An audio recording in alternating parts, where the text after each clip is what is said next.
Okay, well, welcome to The Art in You. I'm Kyle Lamb, and today I'm going to teach you a little bit of some painting techniques. One, we're going to do some direct painting, and the other, we're going to do what I would call a waiting process, or in old masters kinds of style. So on the left, we're going to do the direct painting. Right now, I'm just kind of modeling in some simple balls with the shapes to them. So I'm modeling those in for you, and then we're going to start adding color. And again, the left side was going to be direct paint, which is what I guess everybody would consider a simple, traditional approach to painting, which is just keep adding the paint until you get the desired look that you're needing. And then the right side is going to be, we're kind of putting a non-traditional paint base that's going to shine through or come through in spots that we allow the paint to not be covered, which you'll see in the final outcome once we get it kind of completed. The right side will also have glazes and things like that applied. And again, that's a waiting process. So I'm kind of putting a base down. So you're kind of saying, oh, well, that's a not appealing kind of color. But that you got to understand, that's kind of how the old masters did it. They had their junky paints. They would lay down for their initial lay down for, say, portraits or whatever for people. They'd use their not so expensive paints to kind of lay in what they're trying to get put down, and then they would go for with their more pricey paints for their final touches. As they added their glazes and things like that. So as you see on the left, I'm putting pretty straightforward paint colors in, just kind of getting it added in. I also would like to add just a little something that kind of tickles me is I found like 15 or 16 canvases at the Goodwill or whatever, and they were kind of junkers. You can see whenever I started out, they had writing on them. I don't know if you noticed that whenever they got started or not. And I bought, I don't know, 10 or whatever at one Goodwill, and I got, 5 or whatever at another one. And I think I ended up paying, I don't know, a couple $20 or something like that for one batch, and then another 20 or something like that. So maybe 40 for the 2 batches. And then I went to a hardware store and got remnant paint. I don't know if you guys know what that is, but that's a paint that you can find, that's mistended or whatever, for $10 basically for a full gallon. Usually I'll get a light color, and then I'll just take the whole day and paint up the canvases. And I save myself a good amount of money getting myself, 15 solid canvases for the price you would probably pay at a art shop for 2 or 3. So that's a little hack you guys can use. As you can see, I'm still just coasting away here, adding paint. Sorry for the tangent, but I was really proud of myself for getting the canvases. If there's any questions about what's going on, I'm just mixing colors and adding lights and dark values as I'm creating this kind of out of my head. I don't have a model or anything that I'm really using. I'm just using some blues for shadows and blacks and browns for shadows, and then just kind of creating a sense of a shadow and a light source. And again, this is their direct paint, just straight wet paint on wet paint. And this is acrylic paint that I'm using, not oils. As you can see on the right, we haven't really touched that because I'm allowing that side to kind of dry. Here in a bit, I believe I'll be adding another color. Yeah, there we go. So I'll put a little bit of a color on there rather clumsily, and then another color. And I don't really worry about filling it in to make it perfect, by no means. See how there's kinds of pinks and things like that shining through on the, or coming through on the sides. I want to allow those things to happen. That's in my opinion, and this is just an artsy opinion, you're using paint to paint a painting.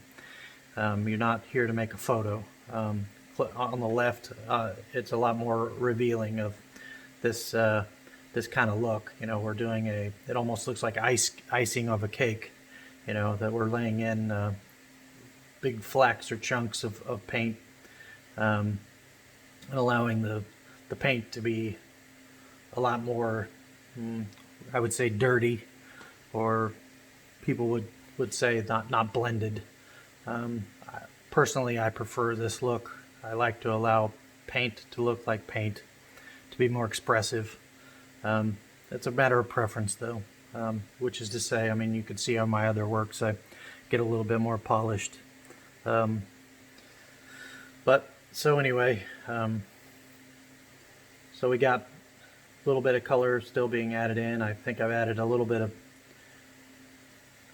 orange peach kind of tint to the color scheme for the whites, and just putting in a little bit more white highlights for the light source. And I believe I'll go back in and kind of make a little bit more sense with the light schemes.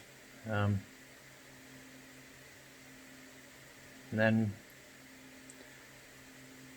in my mind, while I'm doing this, I'm more so focused on how I'm going to accomplish the task at hand with the master's glazing on this other project. So I think I've pretty much finished up what was to be done with that other one. So right here now I'm just using white paint to scumble in, and scumbling is just kind of dry rubbing in the paint and trying to sort of blend it in.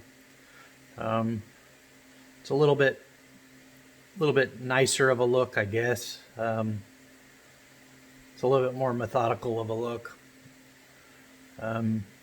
But I enjoy both looks. They both give a different kind of feel, as you'll see here in a sec. Once the glazing starts getting added in, it definitely, right now the ball kind of looks like it's floating on the canvas. But once you start adding the darks, there we go. There's just a brown glaze. I think it's a burnt umber or something like that. And that's a real thin opaque brown with some water added to it. And I've just kind of washed it in there. And that's what the old masters would do. They would just basically add liquid, or I don't know what the heck they had back in the day, as their curing agent. Maybe they didn't even have curing agents. They'd just take their oils and they'd find a way to thin out their paint, and basically slowly add layers of browns to make their paint basically recede or look like it's causing a sense of depth. And that's why, you know, Rembrandt has his traditional style. Now, as you can see clearly between the two, there's the wet on wet and then the darks. So there you kind of have the two looks of the two. They're definitely becoming very pronounced in the way that they look. The glaze definitely can, if you work it a lot more, you can get a much more realistic kind of appeal, because it's a lot more polish. Well, you just kind of slowly work in your browns or your dark colors, and then you can build up your highlights with your lights and etc. So you have a kind of a sense there of the two different kinds of styles: the wet on wet, and then the building up of the glazing. And that glazing really, I mean, almost instantaneously went from nothing to something. So I think I repeated it again just to show you, because it didn't take hardly any time, and I wanted to just be able to show you real quickly the change that happens by just doing this, you know, quick simple glazing lay-in with some brown glaze. The school that I came from, we was pretty much kind of brought up with learning how to glaze using glazing techniques, because it was a pretty instantaneous way to blend things, and also I don't know, just seem to be an appealing way to paint. So now, even with the painting on the left there, we could go back after all that's dried and glaze on top of that too to make some of those lights and darks intermingle a little bit more cohesively. There you have it. Two different looks. One's the brown glazing and the other's the direct painting.